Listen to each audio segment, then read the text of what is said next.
For Oberleutnant Klaus Richter of the 352nd Artillery Regiment, the morning of June 6th began in the only way he had ever known the Normandy coast to begin: in silence. A thick, salt-heavy mist pressed down over the English Channel like a held breath, swallowing the bluffs, the wire, the concrete, and the sea. The air smelled of wet grass and gun oil.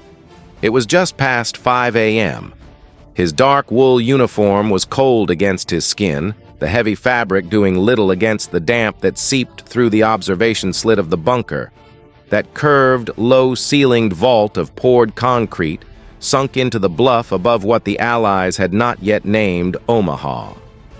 He raised his Zeiss binoculars. Another watch. Another gray morning dissolving into another gray day of anxious waiting. But the horizon was wrong. It wasn't the tide. And it wasn't fog shifting on a weather front.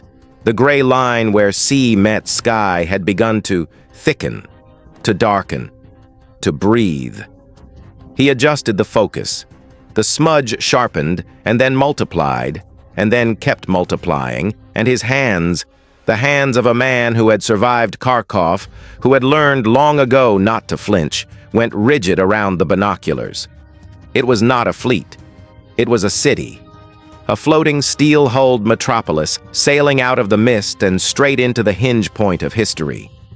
Nearly 7,000 vessels, destroyers, battleships, landing craft, transports, materializing out of the gray channel like a judgment being delivered from the sea itself. He lowered the binoculars. He did not need to count them. He already understood what he was looking at. Not a battle, not an assault, the end. Before a single American boot touched the sand below him, before the first shells screamed out of the morning sky, before anyone in Berlin or Paris had been shaken awake with the news, Oberleutnant Klaus Richter, standing alone in a concrete box above a quiet beach, understood that the Reich was about to drown. To understand the weight of that moment, you have to understand what Richter was standing inside, and what he had been told it meant. From the tip of Norway all the way south to the Spanish border, German engineers had spent 3 years building what Hitler called the Atlantic Wall. The Atlantic Wall. Thousands of concrete bunkers, gun batteries, anti-tank obstacles, and fortified positions stitched together along more than 2,700 miles of coastline. In the propaganda films shown to the German public, as it was presented as an unbreakable shield, impenetrable, eternal, the physical proof of the Reich's will to endure. Soldiers were told they stood behind the most formidable coastal fortification in the history of warfare. Richter knew better. At 32, he was young enough to have been forged entirely by the war, but old enough to remember what honest soldiering looked like before the ideology consumed everything. He had come to Normandy from the Eastern Front, from the frozen meat grinder outside Kharkov, where he had watched the gap between German will and German resources close into something terrifyingly narrow. He was not a political man. He was a professional one, and professional men who survive Kharkov learn with brutal speed. The difference between what a commanding officer tells you and what the mathematics of a battlefield shows you. What the mathematics showed him here was not comforting. His command was an artillery battery positioned on the high ground inland from the beaches. Solid guns in solid casements, well-sighted, well-drilled. From his observation post, carved into the bluff and reinforced with iron and poured concrete, he had a commanding view of the sea. His men were competent. His guns were real. But the wall itself, the great unbreakable shield of propaganda, was, in truth, a patchwork. Concrete in some places, gaps in others. Labor diverted, materials short, defenses strong where the cameras came, thin where they did not. He had requested reinforcements. He had filed the reports. The field telephone mounted to the bunker wall. That black, useless instrument connecting him to a chain of command, utterly certain it already knew what was happening, had never once brought him a satisfying answer. Because the answer, the real answer, was being decided somewhere else entirely. German intelligence, the most sophisticated apparatus in Europe, had by the spring of 1944 arrived at a conclusion it held with total conviction. The main Allied invasion, when it came, would strike at the Pas de Calais. It was the logical choice. The narrowest crossing, the shortest route, the obvious axis of an army in a hurry. The 15th Army, the crown jewel of German forces in the West, sat waiting there, massive and confident, its officers watching a stretch of coast they were absolutely certain would be the center of the world. Normandy was a sideshow, a feint maybe, an area to be watched, a knot reinforced. This was not carelessness. It was not even entirely foolishness. It was the result of one of the most elegant deceptions in military history, a ghost army of inflatable tanks, fictitious radio traffic, and a brilliant double-agent network the Allies called Operation Fortitude. For months, British and American intelligence had fed the German High Command a false picture of their intentions, a picture so detailed and so consistent that even the most skeptical German analysts had accepted it. The real invasion force was invisible. The Phantom Army pointed at Calais was not, and so Richter stood here, above the wrong beach, behind the wrong part of the wall, watching the right horizon. He had arrived in Normandy in February, transferred west after 3 years on the Eastern Front, with the quiet efficiency of a man being moved from one problem to another. The orders had come without ceremony, as most orders did by 1944, a reassignment, a new post, a new stretch of coastline to memorize. Some of the younger officers in his battery had seemed almost relieved when they heard the word Normandy. The West, France, no more Soviet winters, no more steppes that swallowed armies whole. Richter had said nothing. He had seen enough of the war by then to know that a quiet posting was not the same as a safe one. His battery sat on a rise of bluffs above the beach, the guns nested in thick concrete casements that smelled of lime and damp and fresh pour. The position was well chosen, good angles, good elevation, and a commanding field of fire over the wide stretch of sand and surf below. He had walked the line himself the first week, pacing the distances, studying the arcs, checking what the maps claimed and what the ground actually offered. They mostly agreed, which was more than he could say for much else about the Atlantic Wall. Because the wall, the great iron spine of Fortress Europe, the thing that filled the newsreels and the speeches, was, in person, a different creature entirely. It had the right silhouette. Concrete was concrete, guns were guns, and from the right angle, in the right light, it looked formidable enough to justify the propaganda. But Richter was not a newsreel. And he was a soldier who had learned on the Eastern Front that the space between how a defensive line appeared and how it performed under pressure was exactly where men died. And the Atlantic Wall, seen up close, was full of that space. The reinforcements that had been promised in the autumn of 1943 had arrived in pieces. Some labor, some materials, never all of it at once, never enough to close the gaps that honest accounting would have revealed. Some sections were strong, others were held together by schedule padding and the human instinct to report upward what superiors wanted to hear. He had served, before Normandy, in one of the Wehrmacht's elite formations, a unit whose identity he had absorbed the way young soldiers absorb everything, completely and without distance.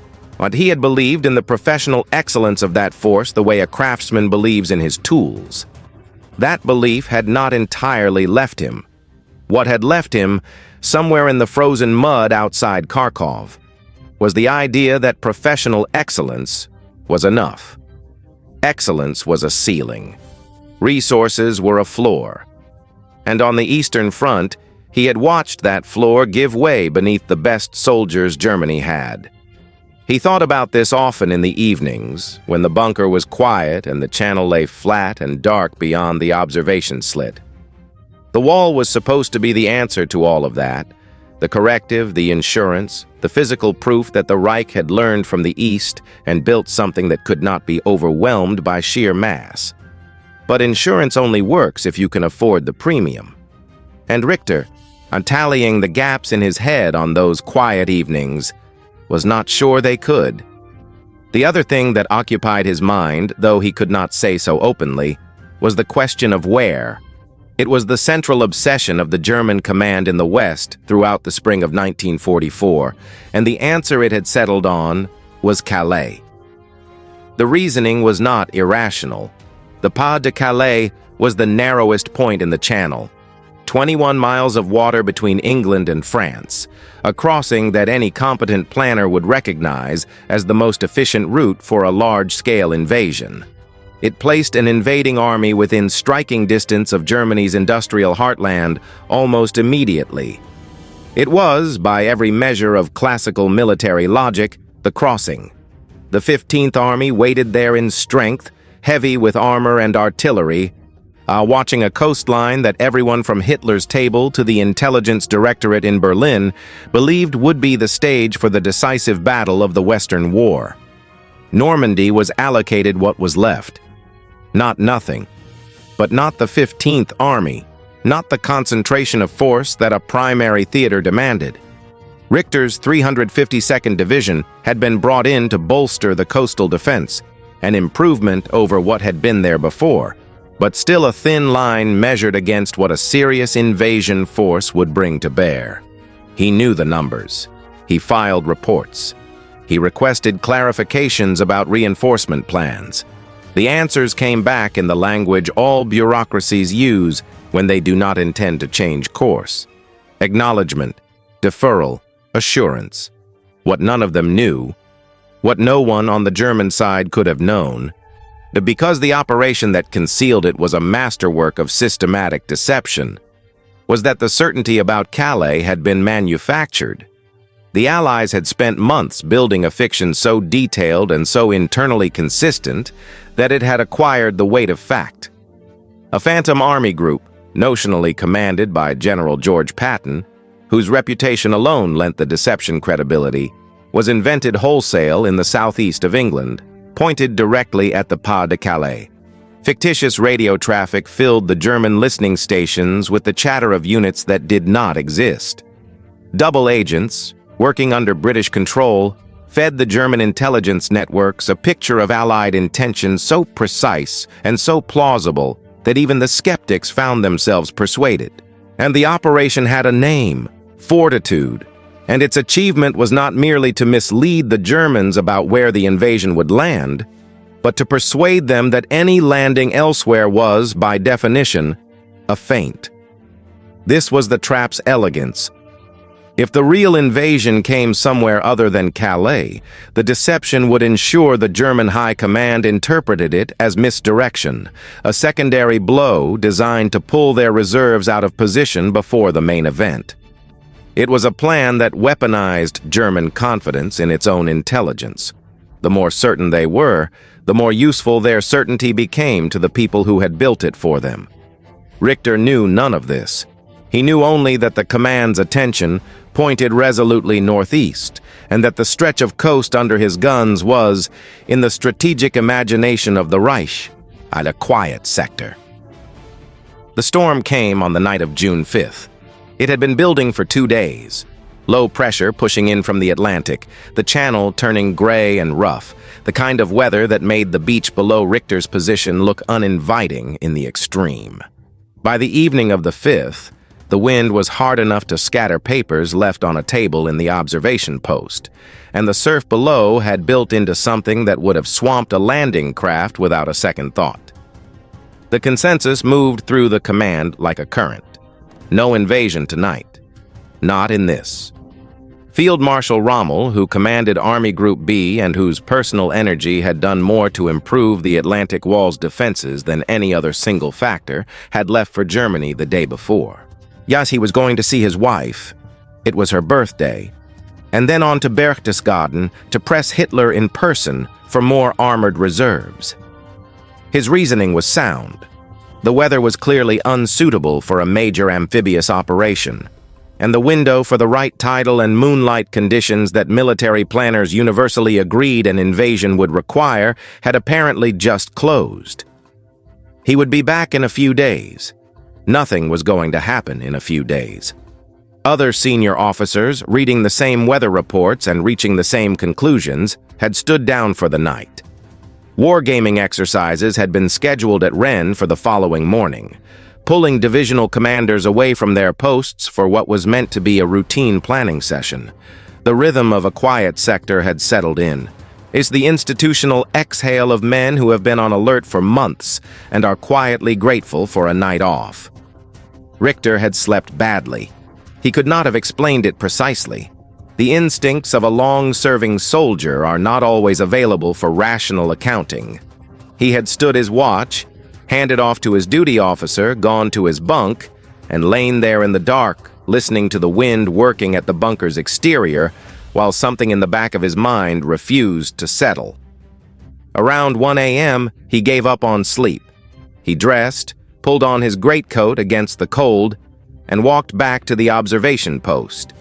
The wind was easing. By 3 a.m., it had dropped noticeably. The channel was still rough, but the violence had gone out of it.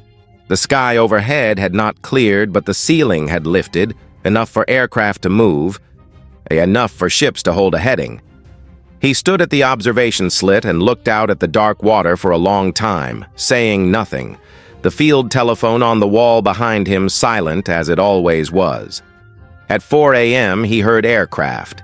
Not the occasional British night bomber routing inland. This was something else. A sustained, layered drone that built from the east and grew until it seemed to fill the air above the coast entirely.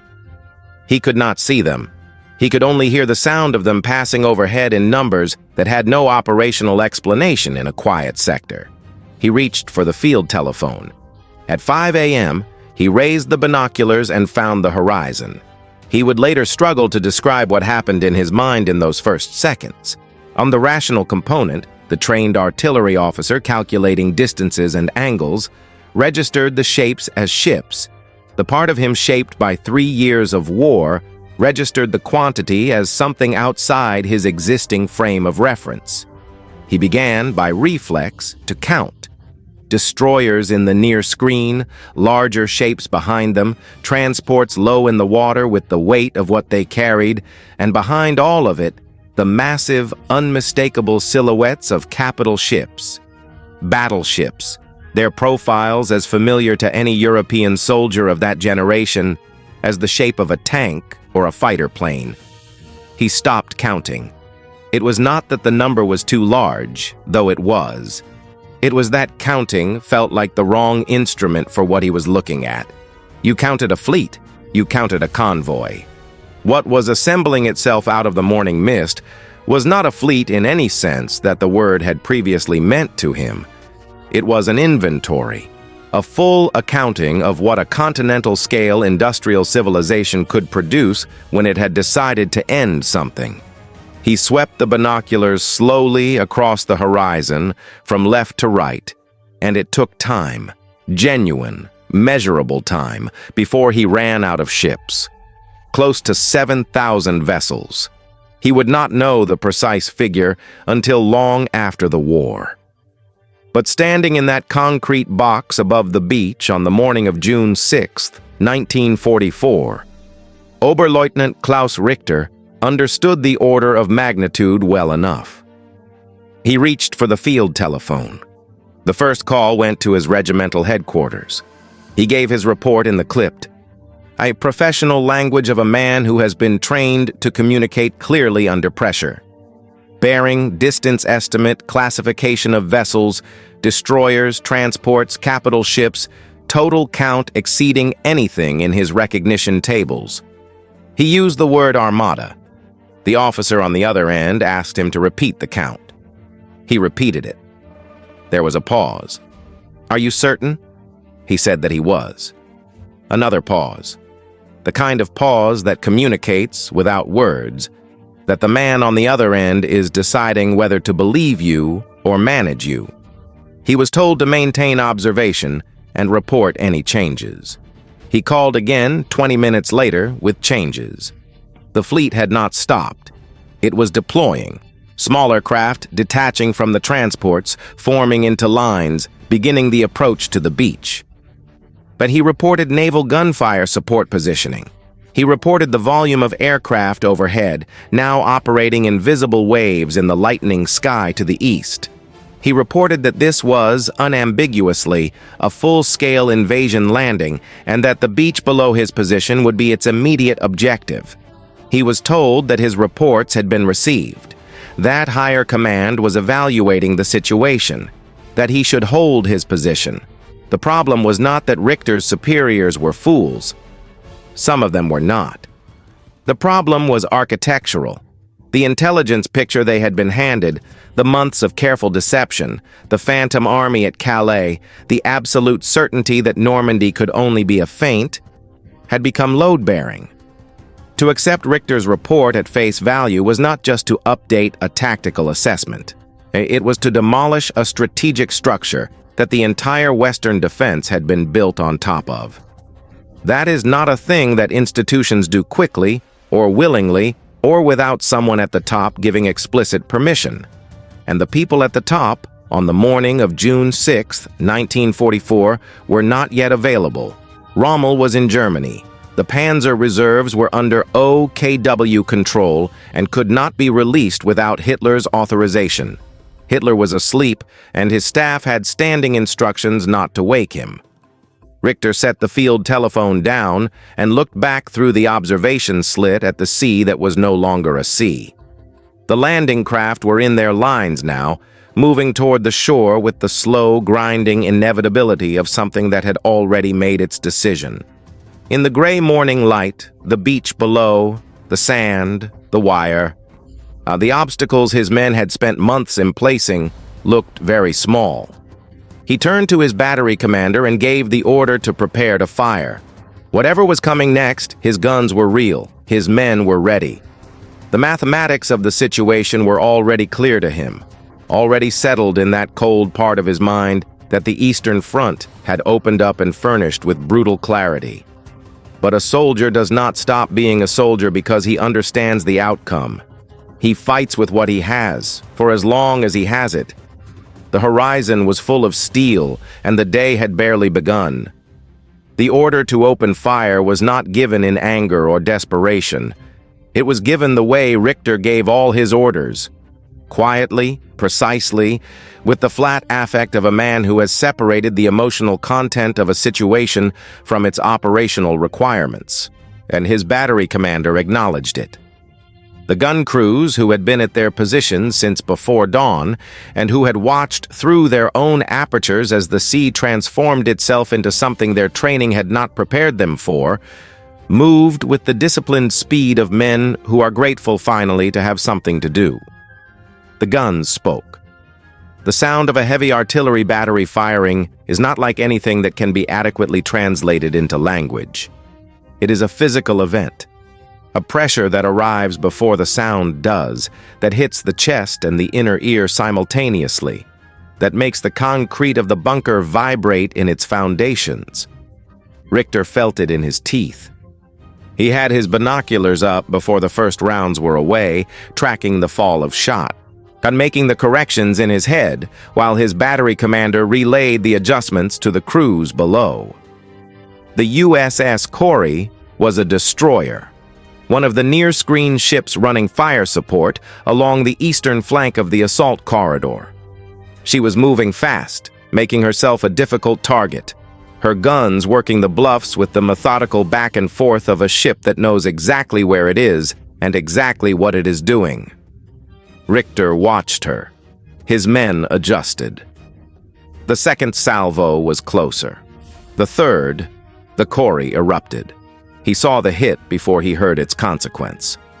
A flash at the waterline, a column of water and smoke that rose and kept rising, the ship's forward motion continuing briefly by inertia before the sea began taking her. Through the binoculars, he could see her breaking apart, her back cracking, the two halves of her settling at angles that no ship is designed to make. Men were in the water. She was gone in minutes. There was a moment, brief, and he would later examine it with something close to shame. When Richter felt the cold satisfaction of professional competence confirmed. His crews had trained for this. His firing solutions had been correct. Under any other circumstances, in any other war, a direct hit on a destroyer at that range would have been a significant tactical achievement. He allowed himself 1 second of it. Then the sea answered. He did not see the shells coming. No one ever does. What he saw was the horizon, specifically, the enormous shapes at the rear of the Allied formation, the capital ships that had been sitting at distance like parked mountains. And he saw, or thought he saw, at the brief wink of their broadside fire. Then there was a silence that lasted exactly as long as it takes a 14-inch shell to travel several miles, which is long enough to understand what is about to happen, but not long enough to do anything about it. The first rounds landed short of his position, walking up the bluff face in a line of eruptions that each threw more earth into the air than a man could carry in a week. The ground did not shake. That is the wrong word. The ground heaved. It moved upward and then down again, a sickening lurch that had no relationship to anything Richter had experienced on the Eastern Front, where artillery was brutal but comprehensible, where you could estimate the caliber by the sound and the damage by the crater. This was outside that frame entirely. The second ranging salvo was closer. The dust came down from the bunker's ceiling in a continuous fine shower. One of his men said something, a short sound, not quite a word, and went quiet. The field telephone on the wall jangled once and went dead. He understood immediately what was happening, not because he had experienced it before, but because he had studied it. The Allied battleships, the Texas, the Arkansas, the Nevada, were not attempting to destroy his position with a lucky shot. They were conducting a fire mission, systematic, patient, indexed to a grid. They would walk their rounds up the bluff, bracket his battery, adjust, and then place their shells with the same professional precision his own men had just used on the Corry. The difference was the scale. His guns fired shells that weighed 50 kilograms. And the guns now pointed at him fired shells that weighed over 600. Against that weight of metal, the concrete of his casements, poured to a thickness that had seemed, until this morning, more than adequate, was not protection. It was a delay. He ordered his men deeper into the interior positions and stayed at the observation slit himself, because there was still information to gather, and because a commander does not retreat to safety while his men are absorbing a bombardment. He gripped the concrete lip of the slit with both hands and watched the shells continue to walk toward him, and he did not look away.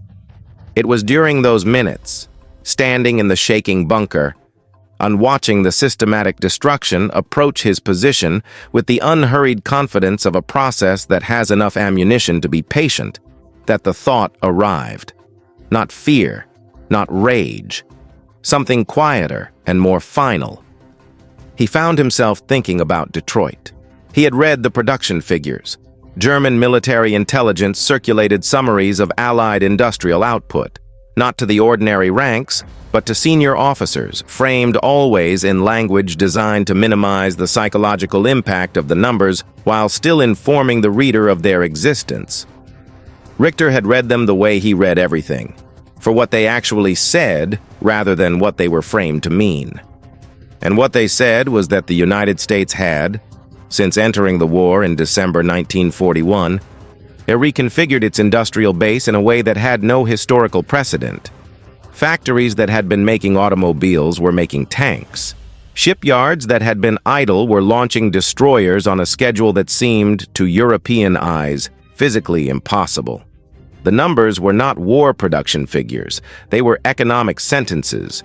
He thought about the Tiger tanks his former division had fielded on the Eastern Front. Magnificent machines, technically superior to almost anything the Allies could put against them in a direct engagement, each one a masterpiece of German engineering precision. And he thought about the Sherman tanks the Americans were now producing at a rate of roughly 2,000 per month. The Tiger was a better tank. By almost any individual metric, the Tiger would win a head-to-head engagement. But there was a mathematics operating above the level of individual engagements that the Tiger's superiority could not address. You could not win a war of attrition with a superior product if the other side was replacing its losses faster than you could create them. He had heard officers dismiss this kind of thinking as defeatism. He understood why. It was defeatist in the narrow sense that it pointed toward a defined outcome that German willpower alone could not alter. But defeatism and accuracy are not the same thing, and confusing them had been, he was increasingly certain, one of the central intellectual failures of the regime. The ideology demanded that will be treated as a variable in the equation. The factories of Detroit had removed it. What remained was arithmetic, and the arithmetic was not German. The bunker shook again, closer this time. He braced against the wall and waited for the ringing in his ears to subside. The guns of the Allied fleet were not an expression of courage or strategy or even anger. They were an expression of production capacity. Every shell that landed on his position was, in a very precise sense, a product of an assembly line, designed, manufactured, shipped, loaded, and delivered with the same organizational logic that built automobiles. He was not fighting an army. He was fighting a supply chain. And supply chains, unlike armies, do not have morale. They do not tire. They do not run out of willpower when the weather turns bad or the casualties mount. They simply continue until the inventory is expended, and the inventory the Allies had brought to Normandy on June 6, 1944, was not going to be expended today. That he turned away from the wall and began composing, in his head, a revised assessment for the regimental report he would write if he survived the morning. Sometime after 6:30 a.m., the first landing craft reached the beach. He could see them from the observation slit, the flat-bottomed Higgins boats grinding through the surf, the ramps dropping, the men coming out into the water. The beach below him was Omaha, and the men walking into it were Americans. And what happened to them in the next several hours was something that Richter would carry for the rest of his life in a register entirely separate from tactics or strategy or the industrial equation he had been calculating in the shaking dark of his bunker. His own men were still fighting. The battery had taken damage but not destruction. 2 of his guns were operational. Then his crews reduced, his communications severed above the regimental level. They fired on the landing craft. They fired on the beach. The infantry positions below them, manned by soldiers of the 352nd Division who had been dug into the bluffs and the draws for months, opened fire with everything they had, machine guns, mortars, direct artillery, into the men coming off the boats. The water turned red. He had not expected to feel what he felt watching it. He was a soldier. He had seen men die on the Eastern Front in numbers that should have exhausted his capacity for it. But there was something about the geometry of Omaha Beach on that morning, the men coming off the boats into open water, the concentrated fire from the heights, and the surf churning with what the surf had no right to contain. That was not a battle in any sense that honored the word. The Americans were dying at the waterline in waves. In the same waves their landing craft delivered them in, with a regularity that had the terrible rhythm of industrial process. And the men of the 352nd Division were killing them with a professionalism and a courage that Richter could not fault, even as he understood that it was accomplishing nothing permanent. Because the boats kept coming. That was the thing. You could fire into the first wave and the first wave would die, and before the last of them were down, the second wave was already in the water, and behind the second wave, the third was forming, and behind the third, the transports were already winching up their next loads. The Atlantic Wall was designed to repel an invasion at the waterline, to inflict casualties severe enough, early enough, that the assault would lose momentum and fail before it could consolidate. It was a theory of defense that required the attacker to have a finite appetite for loss. Richter watched the boats keep coming and understood with absolute finality that the theory had met its refutation. By mid-morning, the first American units had found the draws, the natural breaks in the bluff that the planners had identified and the German defenders had covered, but not covered well enough, not with enough men, not with enough wire, because there had never been enough of either. They were moving inland, slowly at terrible cost, bleeding from every meter of ground, but moving. The beach was no longer an obstacle. It was becoming a logistics node. He stayed at his post until the afternoon. The battery's remaining guns fell silent eventually. Ammunition exhausted, one crew lost to a direct hit that Richter did not watch, the others standing at their piece with the blank-faced endurance of men who have gone past the point where the situation requires any emotional response. He ordered them back. There was no counterattack coming. He had known that since the field telephone went dead, since the silence from regimental headquarters had extended from minutes to hours, since the sounds from the beach below had shifted from the chaos of a contested landing to the organized noise of an army that has gotten ashore and is now doing the things armies do when they are ashore. And he stood at the observation slit for a long time in the relative quiet of the afternoon, watching the beach below. The landing craft were still coming. They had not stopped all day, and he did not expect them to stop tonight, or tomorrow, or the day after. The beach was covered with equipment, vehicles, supplies, ammunition, the material components of a force that was not finished arriving. Soldiers moved with purpose across the sand that had been red that morning.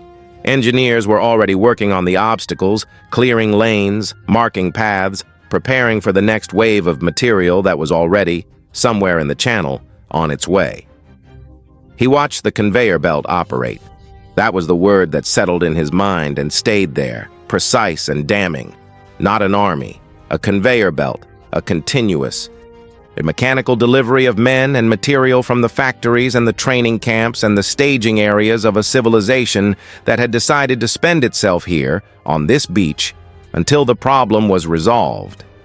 The problem, from the Allied perspective, was Germany.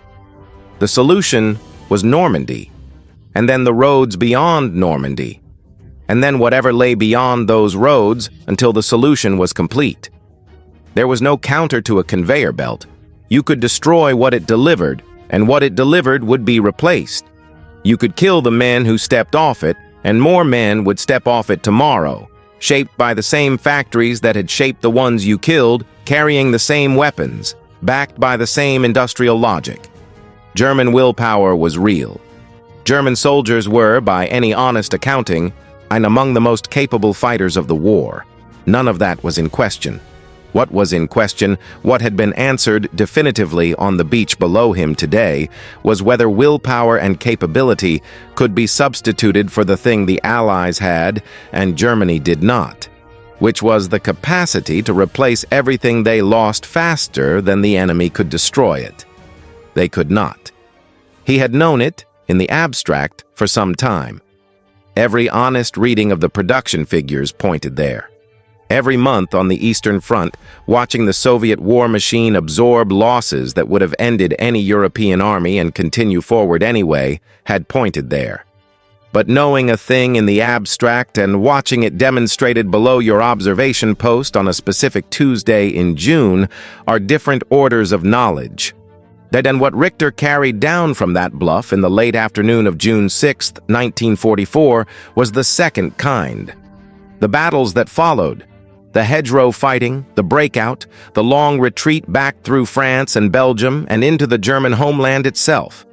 These were real battles, with real outcomes, and men died in them with the full weight of mortal consequence.